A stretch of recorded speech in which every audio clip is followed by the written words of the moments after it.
Oke, selamat pagi semuanya.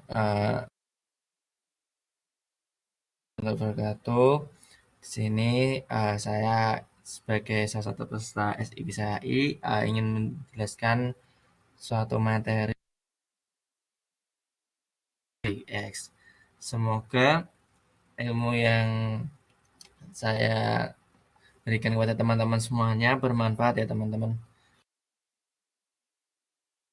Sebelumnya terima kasih buat teman-teman yang telah hadir di webinar ini.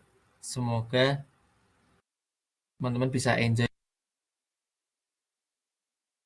edukasi dari saya begitu.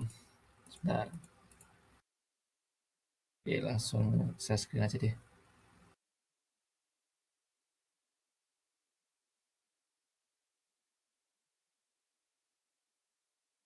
Udah kelihatan belum ya? Apa namanya? Share screen-nya.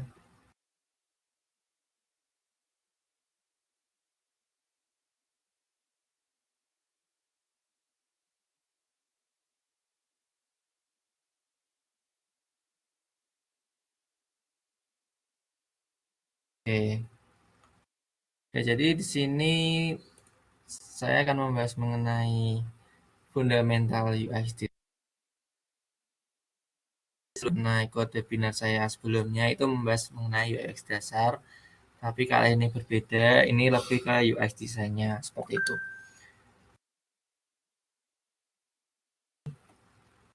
UI UX-nya.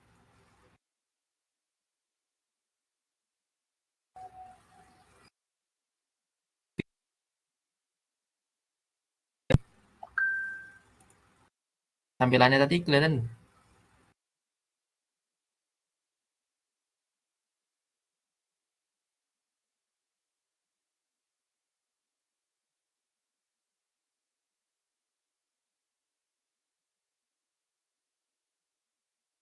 Kelihatan. Oke, oke, oke.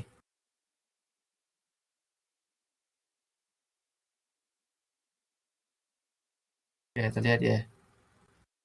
Oke, tadi mengenai UX design ya. Itu apa sih? Mungkin kalau yang kemarin udah mengikuti webinar saya mungkin udah tahu hampir sama. Yaitu asisten itu pengalaman yang diselesaikan seseorang ketika menggunakan suatu ketika kita membuat produk atau suatu aplikasi atau web itu kita tentunya harus memperhatikan pengalaman user itu atau pengguna ketika menggunakan suatu aplikasi yang kita buat. Jadinya user tuh bisa tahu nih terus keluhannya apa. Nah, dari situlah kita bisa membuat suatu aplikasi yang tentunya dibutuhkan oleh user. Kan karena kalau kita buat produk yang tentunya profit ya atau untung untuk bisnis kita ke depannya.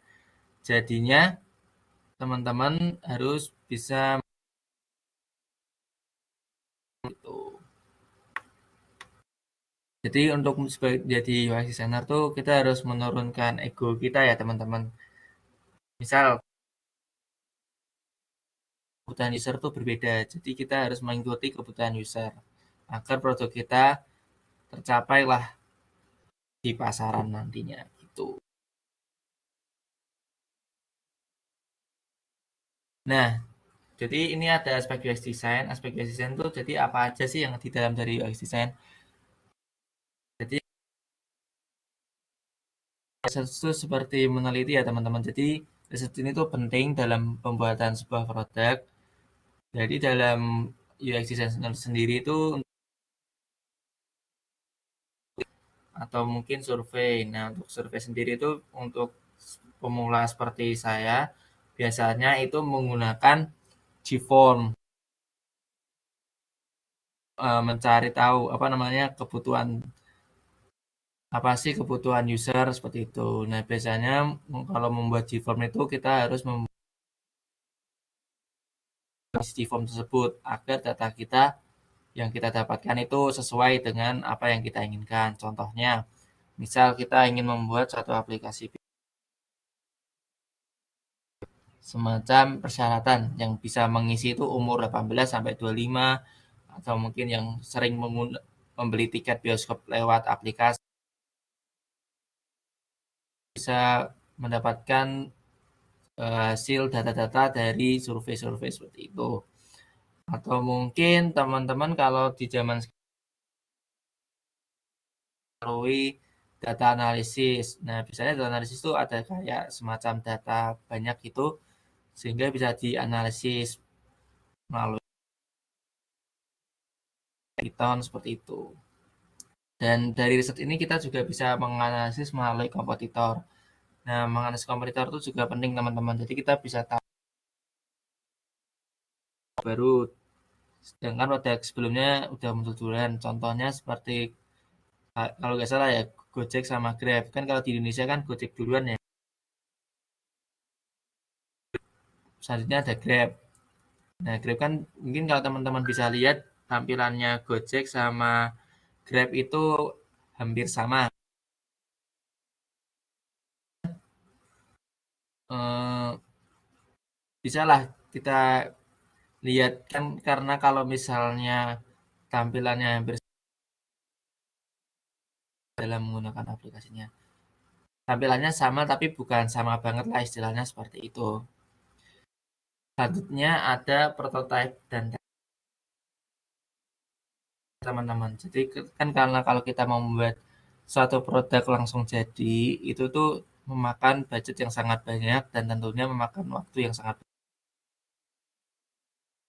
yang sudah jadi. Kita tuh harus um, apa tuh harus diprogramin dulu, didesain, diprogram. Sedangkan kalau kita membuat prototype, itu kita cukup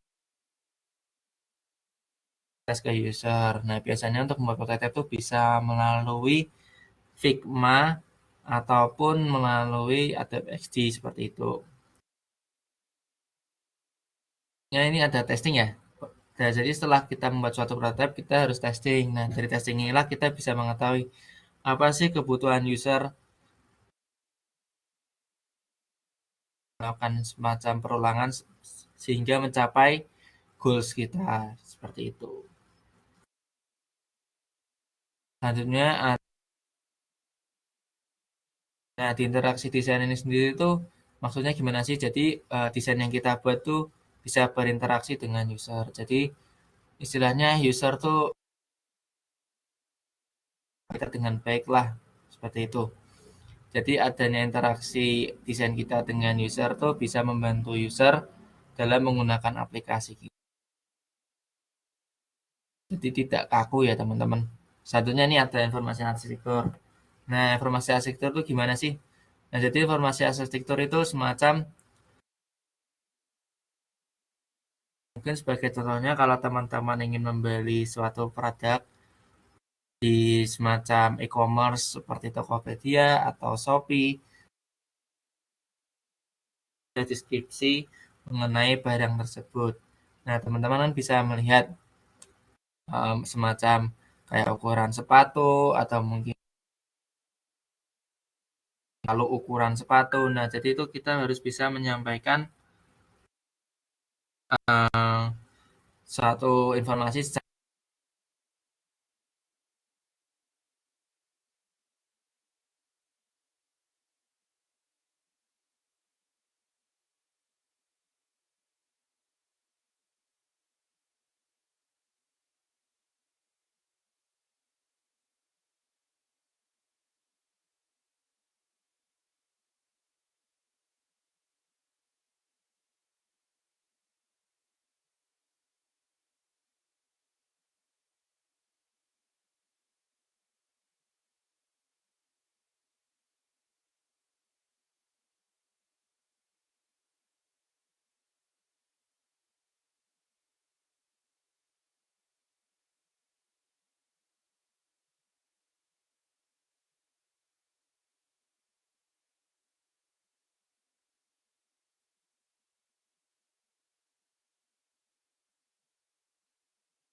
Halo, halo. Oke, sebelumnya maaf ya ada kendala ya teman-teman.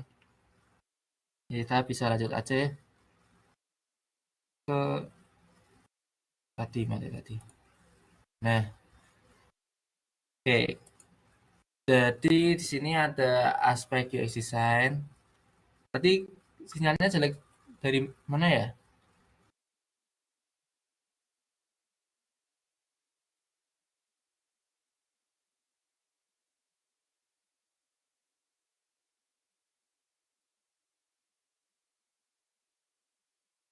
Oke, mungkin lanjut aja ya. Oke, tadi kalau nggak salah itu informasi arsitektur ya. Informasi arsitektur tadi itu istilahnya kayak menjelaskan suatu deskripsi mengenai produk itu. Jadi istilahnya informasi yang desain informasi yang kita buat tuh bisa tersampaikanlah jelas dengan oleh user seperti itu. Jadi user tuh bisa menerima informasi dari suatu desain kita tuh dengan nyaman gitu. Selanjutnya ada usability. Nah, usability itu kemudahan penggunaan suatu aplikasi. Contohnya ketika kita menggunakan aplikasi eh misal kita kan biasanya pindah dari Shopee ke Tokopedia atau enggak Tokopedia ke Shopee. Nah, itu kan tampilannya hampir sama ya, teman-teman. Nah, jadi kita kalau misalnya membuat satu aplikasi kan kita bisa istilahnya meniru sistemnya dari kompetitor, tapi bukan meniru plug ketiplek. Cuman kita meniru kayak istilahnya cara kebiasaannya user lah. Misalkan kita kebiasaan user kan menggunakan Shopee. Shopee kan tampilannya eh, macam card-card gitu. Nah, di Tokopedia kan hampir sama. Nah, jadi itu user tuh tidak perlu belajar dua kali dalam melakukan penggunaan aplikasi yang baru seperti itu. Ini startnya kelihatan nggak ya?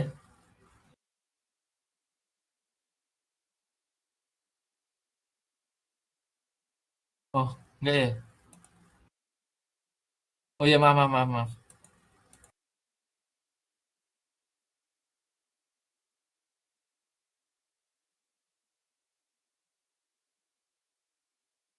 Oke, sekarang kelihatan belum?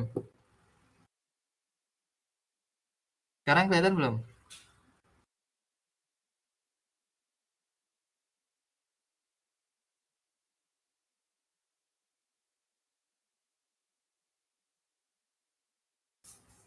Oke, oke.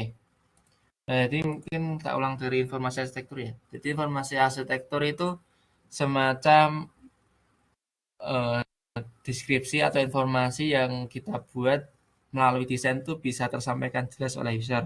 Contohnya di Tokopedia dan Shopee. Nah, misal teman-teman membeli suatu aplikasi, suatu produk semacam sepatu atau mungkin tas. Nah, itu kan ada semacam informasinya, deskripsinya gitu ya. Nah, jadi kita tuh bisa memberikan semacam informasi yang istilahnya bisa disampaikan oleh user.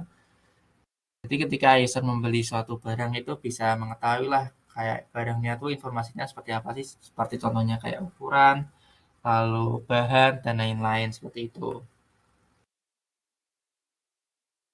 Selanjutnya ini ada usability. Usability itu kemudahan user ketika menggunakan suatu aplikasi. Jadi gini teman-teman, user tuh ketika menggunakan aplikasi itu kita harus membuat aplikasi yang istilahnya bisa lah atau mudah lah digunakan oleh user. Kalau misalnya contoh, kalau misalnya teman-teman pengguna Shopee nih. Nah, teman-teman kalau misalnya pindah ke Tokopedia tentunya kan gampang ya karena tampilannya tuh Shopee sama Tokopedia tuh hampir mirip. Jadi user tuh bisa mudah lah menggunakan aplikasinya seperti itu. Jadi bisa diperhatikan ya usability ketika membuat satu desain. Nah, selanjutnya ini ada fungsi dari UX design itu. Yang pertama tentunya yaitu mempermudah pengguna nih teman-teman. Tentunya ya, karena ketika kita menerapkan UX design dalam produk kita, tentunya kita bisa mempermudah pengguna dalam sisi penggunaan aplikasi kita. Kan kita kan sudah melakukan analisis, lalu kebutuhan pengguna seperti apa, jadinya pengguna atau user itu mudahlah menggunakan aplikasi kita. Yang kedua, membuat para pengguna tertarik. Nah, tentunya dengan menerapkan UX design tuh ya pengguna bakal tertarik dengan aplikasi kita karena aplikasi yang kita buat itu istilahnya nyaman lah digunakan dan mudah, nyaman dan mudah sehingga tuh bisa membantu user seperti itu. Yang ketiga, meningkatkan loyalitas pelanggan. Nah, mungkin ini bisa diterapkan ketika kita teman-teman lihat di Play Store ya. Di Play Store kan pasti ada komen-komen semacam ada bug atau mungkin loading screen-nya kurang. Nah, dari itu kita sebagai desainer tuh bisa melihat dari situ. Dan kita tuh bisa istilahnya mengupdate aplikasi kita lah. Misal dari patch 1.0 ke patch 1.2, nah seperti itu. Nah, sehingga tuh user tuh merasa kayak diperhatikan. Jadi kita bisa, dan user tuh bakal menggunakan aplikasi kita seperti itu. Yang keempat, meningkatkan efisiensi tentu ya. Karena ketika kita menerapkan desain tuh kita tidak perlu um, melakukan development aplikasi tersebut ya atau mengcoding aplikasi tersebut terlebih dahulu. Jadi kita bisa membuat prototipe dulu sehingga kita tuh bisa tahu nih kekurangan dari aplikasi kita tuh apa sih dan itu bisa mengurangi waktu yang sangat banyak seperti itu. Selanjutnya ini ada mengurangi biaya operasional tentu karena ketika kita membuat aplikasi kita kalau misalnya kita membuat prototipe atau langsung membuat aplikasi jadi dan ternyata aplikasi yang jadi tersebut banyak keluhan, tentunya itu bakal makan biaya operasional yang banyak lagi. Oleh karena itulah dibutuhkannya UX designer sehingga UX designer bisa membuat prototipenya dulu nih untuk membantu user seperti itu. Selanjutnya membangun UI yang bagus. Nah, membangun UI yang bagus itu tentu karena kita tuh bisa menerapkan tata letak yang baik sehingga user tuh bisa melihatlah tampilan yang baik dan nyaman untuk dilihat seperti itu. Jadi tidak sembarangan ketika membuat aplikasi seperti itu. Nah, mungkin ada yang mau tanya nggak mengenai apa tuh UX design sebelum aku lanjut. Tadi terlihat ya tampilannya ya? Atau mungkin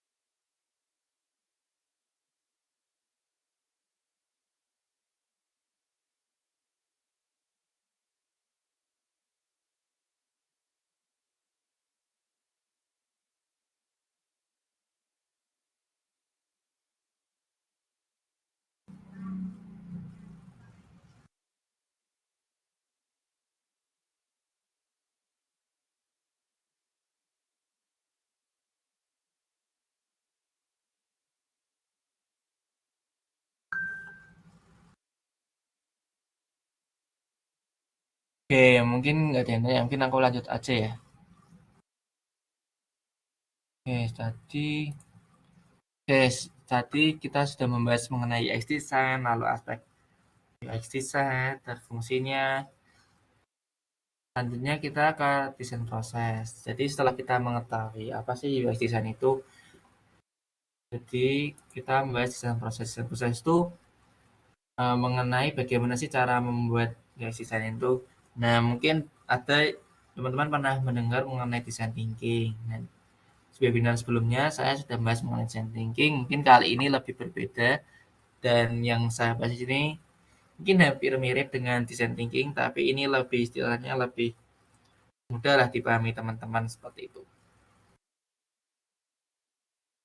Jadi ada desain proses ini bisa membantu teman-teman nih dalam menerapkan UX design dalam produk teman-teman yang mungkin teman-teman ingin membuat ke depannya lah seperti itu. Oke, yang pertama ada research. Nah, tadi kan sudah dibahas research juga ya. Nah, jadi itu research juga termasuk tahapan penting dalam desain proses. Kenapa kita butuh research? Kita tuh butuh analisis atau riset apa sih kebutuhan pengguna dan analisis kebutuhan kompetitor. Karena dari riset inilah kita bisa mengetahui nih apa sih yang diinginkan oleh user dan apa sih yang kompetitor buat seperti itu. Nah, dari mungkin kalau misalnya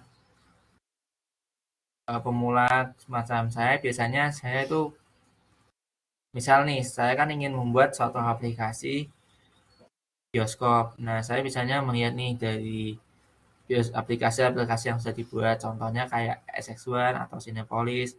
Nah, aku bisa melihat nih komen-komen yang ada di Play Store-nya. Nah, kita tuh bisa menganalisis nih, apa sih yang belum ada di kompetitor seperti itu. Jadi kita bisa membuat value yang berbeda lah dari kompetitor kita, sehingga kita bisa mendapatkan pengguna-pengguna yang istilahnya pengalaman baru yang tidak ada di aplikasi lainnya seperti itu. Nah, analisis kompetitor sendiri tuh kita juga bisa menggali kebutuhan pengguna karena dari analisis kompetitor itulah kita bisa tahu nih penggunanya tuh sebenarnya keluarnya apa sih seperti itu. Nah, kita bisa melihat dan mendapatkan data yang sangat banyak melalui situ. Atau mungkin kita bisa melalui wawancara. Nah, dari wawancara itulah kita bisa mendapatkan data-data dari user seperti itu. Dan wawancaranya sendiri itu kalau bisa kita harus menanya kenapa gitu. Jadi kita tuh harus tahu kenapa sih user butuh itu gitu. Dan kita tidak boleh mengarahkan gitu. Jadi kita bisa istilahnya uh, user bisa bicara narasi apapun lah sehingga kita bisa tahu apa sih yang dibutuhkan oleh user atau di pasar saat ini seperti itu. Atau mungkin survei bilang kita bisa sebarkan survei secara umum tapi ingat kita harus kasih persyaratan yang boleh mengisi itu apa siapa saja seperti itu. Nah, dari saat itulah kita ini sudah mendapatkan data. Nah, selanjutnya kita bisa membuat kerangka. Nah, kerangka ini penting ya teman-teman karena kalau misalnya kita membuat istilahnya kita langsung membuat jadi itu menurut saya terlalu cepat dan kadang malah bikin membuang-buang waktu. Jadi lebih baik kita bikin kerangkanya dulu. Nah, untuk membuat kerangka itu namanya wireframe. Di wireframe sini tuh ada lofi sama hifi. Nah, lofi sendiri tuh yang ada di kiri ya ini teman-teman, yang istilahnya gambarnya masih belum ada. Nah, lofi ini sendiri tuh bisa dibuat di Figma ataupun bisa dibuat melalui gambar. Nah, karena melalui gambar itu kita bisa coret-coret dulu nih. Nah, dari coret-coret itulah kita baru bisa menuangkan ide atau didigitalisasikan ide kita seperti itu. Nah, biasanya kalau saya membuat itu di sketsa dulu melalui gambar sehingga tuh enak lah untuk dibuat semacam itu. Nah, contohnya wireframe tuh Lofi seperti ini. Lofi itu yang istilahnya cuman masih coret-coretan aja, masih belum jelas. Nah, lalu habis itu dipercantiklah menjadi hi-fi seperti itu. Nah, setelah kita membuat kerangkanya, tentunya kita mendesain ya, atau membuat mockupnya. Nah, di desain ini tuh kita istilahnya dari ide kita atau kerangka kita tuh didesain dengan baik. Semacam kita kasih warna, kita kasih gambar, lalu kita kasih icon-icon yang baik dan tulisan. Nah, dari situlah kita bisa lihat nih semacam tampilan akhir lah seperti itu.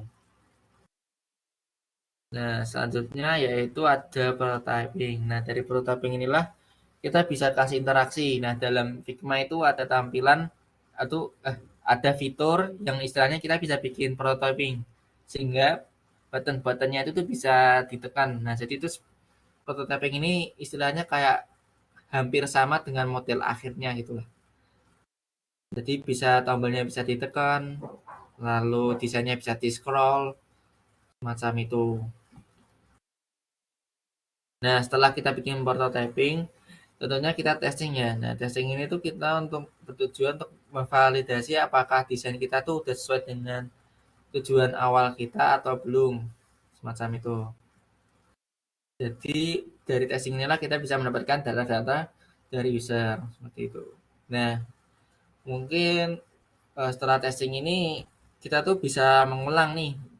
Misal kita dari testing ini ternyata user tuh butuh tampilannya kurang baik, misalnya seperti itu, atau mungkin buttonnya susah ditekan. Nah, jadi itu kita bisa kembali ke mungkin ke prototyping, kita bikin prototyping ulang, atau mungkin kita kembali ke desain ulang semacam itu. Jadi, nah dari sinilah keuntungannya kita membuat prototyping ya teman-teman. Jadinya kita tidak harus membuat tampilan yang harus jadi dulu, yang masih belum di coding dulu, sehingga kita tuh bisa mengurangi budget dan mengurangi waktu lah istilahnya lah seperti itu. Karena untuk mendevelopment suatu aplikasi itu sangat membutuhkan waktu yang sangat lama ya. Karena kalau mendesain saja kan kita tinggal misal kalau buttonnya salah kita tinggal mengganti warnanya. Sedangkan kalau di coding itu kan itu sangat lama ya teman-teman kalau untuk menerapkannya seperti itu. Nah, sebelum masuk konsep digital ada yang mau ditanyakan? Oh iya, ada tambahan. Jadi untuk desain proses ini sebenarnya hampir sama dengan design thinking, tapi ini lebih istilahnya lebih simpelnya lah, seperti itu. Kalau design thinking kan ada empathize, define, iterate, prototype, dan testing. Tapi kalau ini ya hampir sama. Jadi tapi ini lebih jelas, apa lebih mudah lah untuk dipahami teman-teman. Nah, teman-teman ada yang mau tanya nggak? Belum masuk ke prinsip Gesell.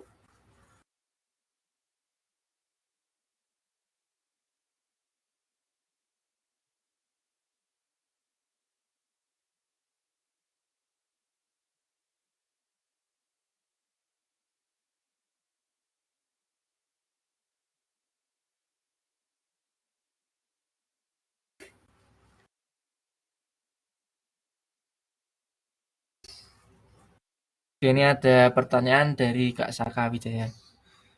Kak mau tanya apakah tes desain UI di setiap negara itu sama? Nah, jadi mungkin gini ya teman-teman ya.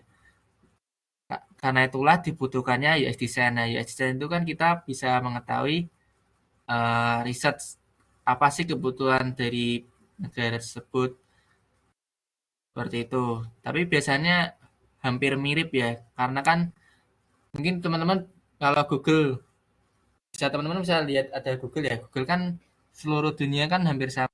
Nah, jadi itu kayak sudah kebiasaan gitu, kayak UX-nya tuh hampir sama. Nah, jadi biasanya bisa diterapkan sama juga gitu. Jadi kita eh, mungkin kita bisa analisis luar negeri itu seperti apa dan mungkin kita bisa mencocokkan dalam negeri itu seperti apa. Jadi makanya itulah dibutuhkan semacam prototyping dan testing sehingga kita bisa mengetahui lah apakah di negara kita tuh aplikasi yang kita buat tuh sesuai dengan user atau mungkin berbeda semacam itu. Gimana, Saka? Paham nggak? Atau mungkin masih bingung? Oke, ini ada pertanyaan dari Kak Wahyu. Kak, bagi tips trik referensi mencari UX design. Oke, mungkin untuk referensi, biasanya gini sih, kalau referensi itu ada semacam aplikasi namanya Dribble, Dribble atau gak Behance semacam itu. Bentar, aku coba cari.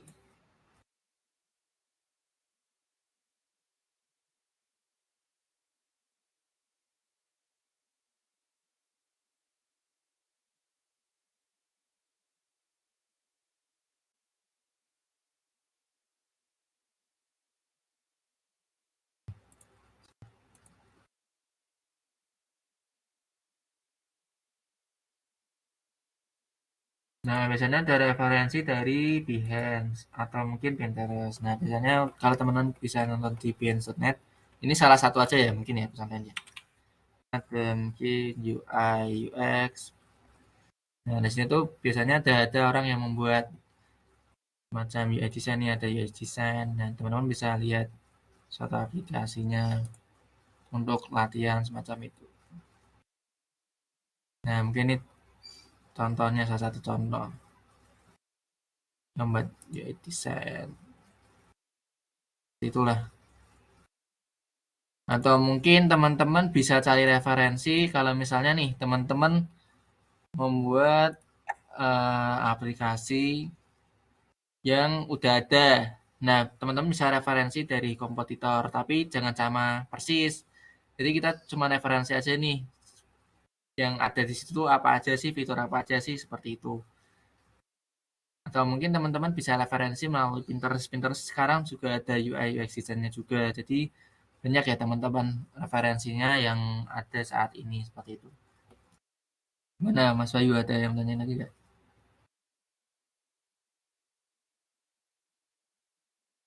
Oke,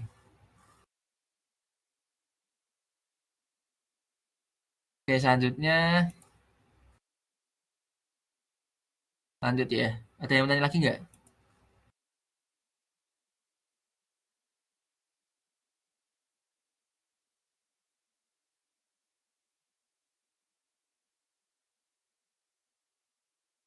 Oke, nanti aja. Oke, kita lanjut ya.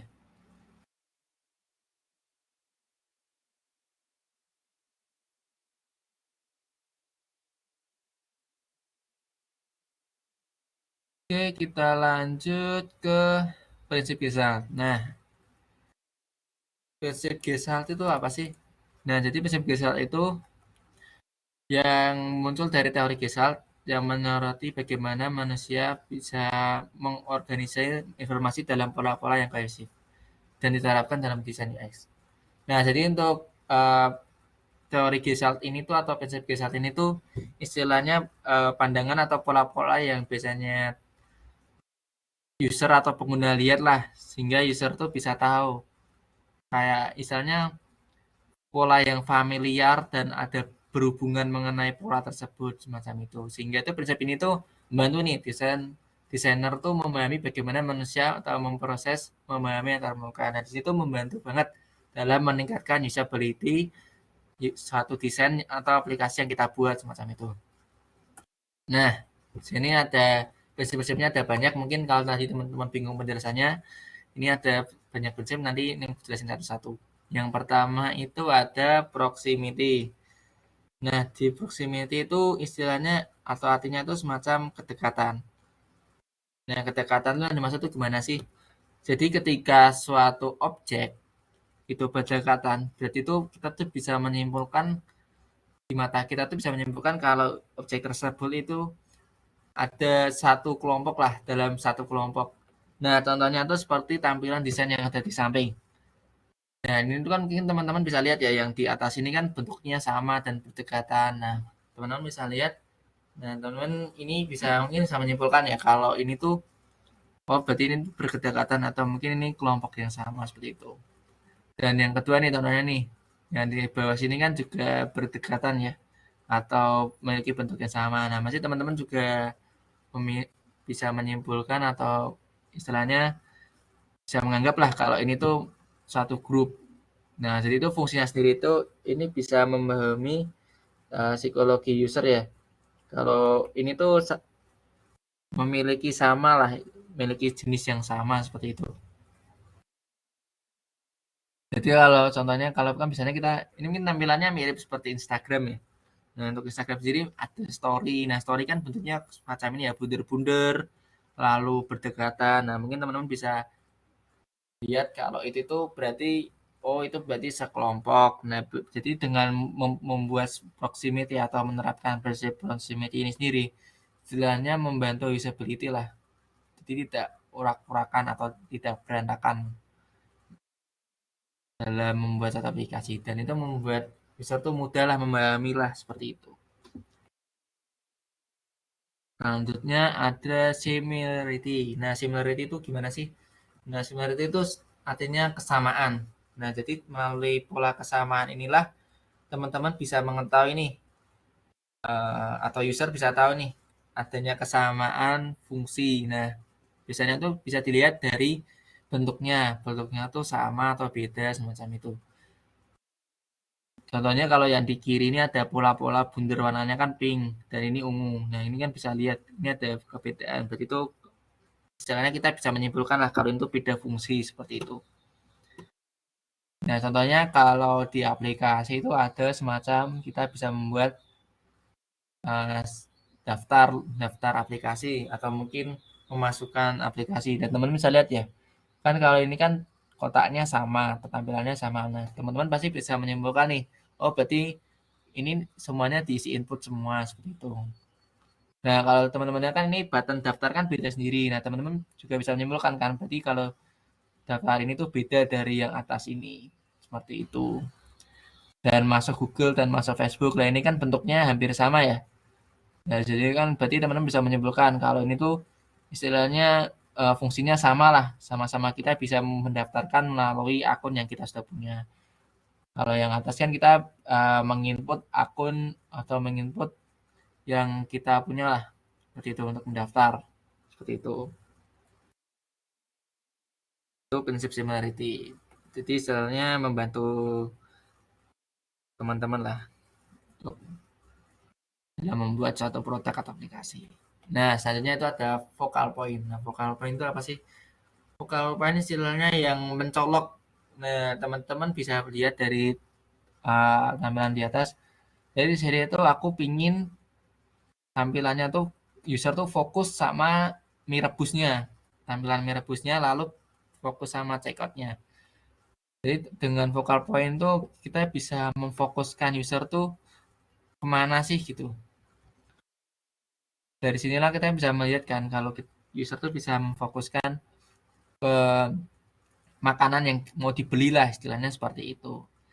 Nah, untuk prinsip focal point itu tentunya sangat membantu ya teman-teman dalam mempermudah atau membuat usability lah seperti itu. Selanjutnya ada continuity. Nah, continuity itu apa sih? Jadi semacam prinsip yang kesinambungan, semacam step atau mungkin tutorial atau onboarding. Nah, ini tuh membantu banget teman-teman. Karena dibandingkan kita membuat semacam step yang kayak istilahnya langkah-langkah yang deskripsi misalnya 1, 2, 3, 4, 5, lebih baik kita bikin semacam tutorial, kita pisah seperti itu. Nah, user tuh bisa tahu nih kalau misalnya ini teman-teman bisa lihat ya di bawah sini ada kayak semacam bunder-bunder ini. Nah, berarti itu user tuh bisa menyimpulkan kalau ini tuh saling berkesinambungan atau berkelanjutan lah seperti itu. Atau mungkin teman-teman kan biasanya kalau misalnya em, baru pakai aplikasi nih ada tutorialnya. Tutorialnya kan itu kan per step. Nah, itu biasanya teman-teman bisa menyimpulkan nih kalau misalnya itu berkelanjutan seperti itu. Prinsip ini sangat membantu ya untuk istilahnya teman-teman kalau mau membuat onboarding atau mungkin teman-teman membuat tutorial, teman-teman bisa membuat per step atau per langkah gitu. Nah, yang keempat atau kelima ini, closure. Nah, closure ini istilahnya menyimpulkan. Nah, contohnya mungkin untuk logo ini tuh teman-teman bisa melihat nggak di logo ini ada apa? Ada bisa menyimpulkan nggak di logo itu ada apa?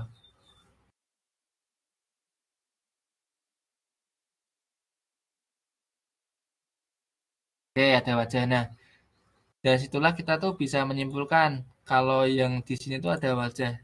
Psikologi manusia tuh bisa nyimpulin kalau padahal kan ini kan ruang kosong ya. Tapi kita bisa nyimpulin nih kalau ada wajah. Nah, bisa diterapkan di UX design. Nah, di UX design sendiri tuh bisa diterapin nih. Contohnya kalau yang di bawah sini kan kepotong ya, ada post tapi kepotong. Nah, tapi itu kita bisa nyimpulin nih. Kalau kita berarti kalau misalnya kepotong ini kalau kita scroll berarti masih ada post baru seperti itu. Jadi kita bisa menerapkan prinsip closure ini seperti itu. Nah, mungkin yang terakhir ini ada figur atau ground. Nah, figur atau ground itu istilahnya semacam pop up. Jadi yang lainnya tuh yang di belakangnya tuh warnanya abu-abu. Jadi ini tuh fungsinya seperti focal point. Jadi untuk memfokuskan seperti itu. Jadi prinsip ini penting ya teman-teman. Jadi itu istilahnya prinsip ini tuh kayak membedakan warna itulah. Jadi untuk warna yang ingin kita fokuskan ke user itu lebih terang dibandingkan yang tidak kita fokuskan ke user. Contohnya seperti kanan yang di kanan ini kan kita bisa lihat kalau kita ingin memfokuskan kalau transaksinya itu berhasil. Jadi kita bisa memberi warna yang lebih jelas kepada user macam ini, dan yang lain belakangnya tuh abu-abu. Jadi ini tuh biasanya diterapkan kepada sistem pop-up ya teman-teman. Seperti itu. Nah, mungkin itu dulu. Ada yang mau ditanyakan nggak?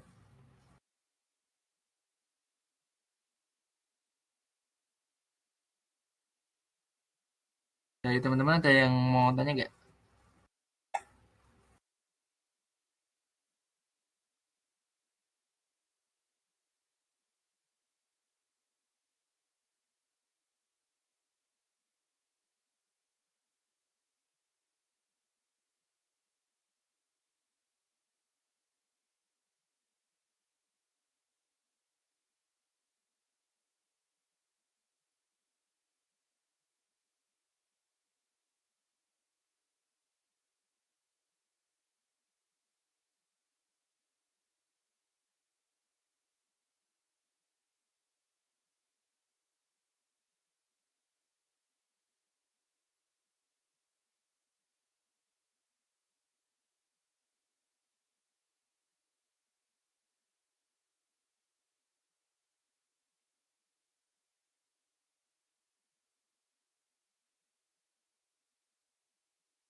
Mungkin aku tunggu sampai eh, 10.55 lah. Mungkin teman-teman yang mau tanya kalau bingung mengenai prinsip kisah.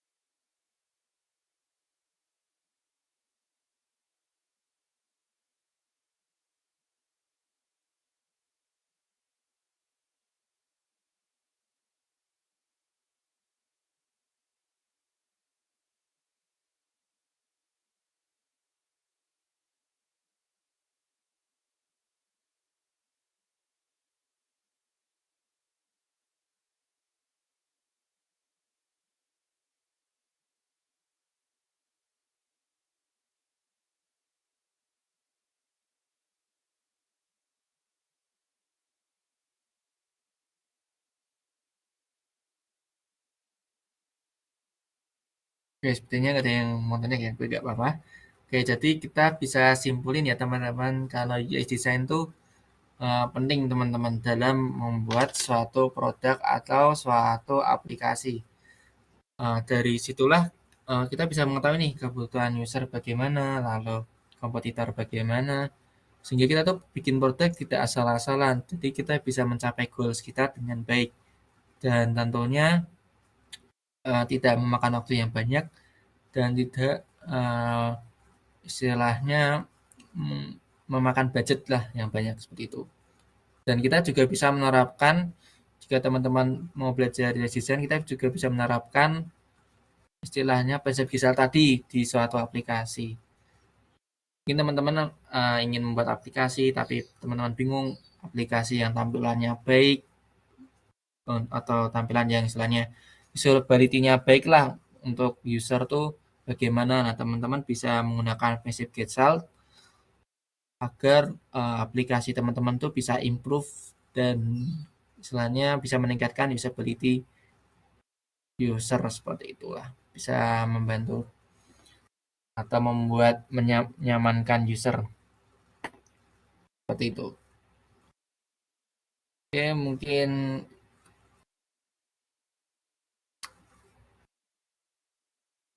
itu aja. Bentar. Oke, dokumentasi dulu ya teman-teman. Ini teman-teman yang mau on cam boleh.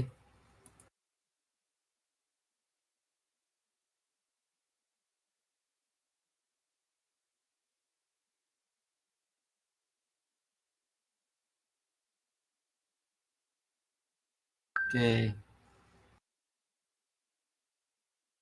Kalau misalnya teman-teman nggak on cam juga nggak apa-apa sih. Oke, ada Mas Wahyu.